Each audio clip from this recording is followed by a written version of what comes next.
But what if you've never experienced a healthy relationship? What if the majority of your experience consists of unhealthy relationships? What if, because of your childhood experiences or other experiences later in life, unhealthy and toxic behavior has been normalized for you? Would you still recognize unhealthy relationships then? Maybe not. Because of that, it's probably a good idea to define what healthy relationships look like. Put very simply, healthy relationships are those in which both parties get their needs met in a healthy way. They don't rely on the other person to take responsibility for them or for their needs, and they don't do so for their partner. They allow the other person to learn and to grow without interference or sabotage, even if it's well meaning. In healthy relationships, people are able to take accountability for their own actions and responsibility for their own feelings. Communication is genuine, open, and productive in healthy relationships, with all parties feeling heard and understood the majority of the time. Issues are discussed, and compromises or resolutions are reached. Boundaries are respected, and each person takes responsibility for enforcing their own. It's important to remember that this doesn't mean there are no arguments or problems in healthy relationships. It means that in healthy relationships, problems are actually confronted and they're dealt with in a way that results in a solution or a new understanding without hurting anybody. A compromise is a situation where both people give and both people take.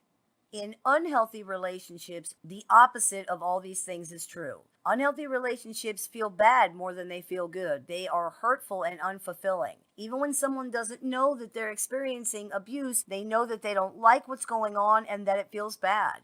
This is because people in toxic relationships are generally not getting their needs met in healthy ways. They may not be getting them met at all. They might rely on the other person to take responsibility for them or for their feelings, or they might try to do that for their partner. They may attempt to, quote, protect the other person from failures or mistakes, or expect the other person to do this for them without realizing that this behavior is controlling and unhealthy. In toxic relationships, there's often a large focus on not being wrong or not being the bad one, so to speak. Blame, resentment, guilt, and shame play large parts in these kinds of relationships, with people unable or unwilling to take accountability for their own actions and their own feelings. It's easy to blame other people for how we feel or how we've acted, but this mindset does not facilitate relationships or communication. When somebody will not or cannot communicate in a healthy way, the relationship suffers. In healthy relationships, the focus is on working together to resolve problems and conflict, not who's right or who's wrong.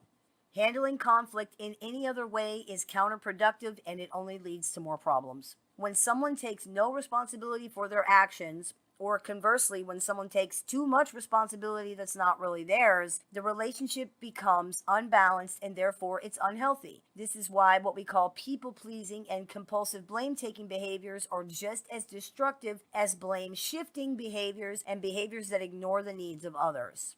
Both of these types of things contribute hugely to imbalance in relationships. Own what's yours, and that's it. Understanding what's healthy is remembering that it's very important to see and accept relationships as they really are. If someone refuses to respect boundaries, communicate in a healthy way, or change unhealthy behavior, you cannot make them. A big part of being healthy is listening to what someone is telling you, even if they're telling you things you don't want to hear. You owe it to yourself to be honest with yourself, with them, about the whole situation. And in a healthy relationship, this goes both ways. We need to hear what they're telling us. They need to hear what we're telling them. For yourself, remember that feelings are not facts and we should not assume they are. Just because we feel something doesn't mean it has a realistic or reasonable cause.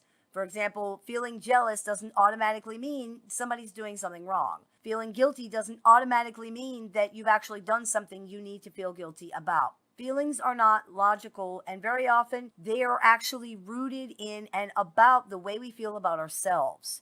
Learn to take a step back and look at things before reacting to them.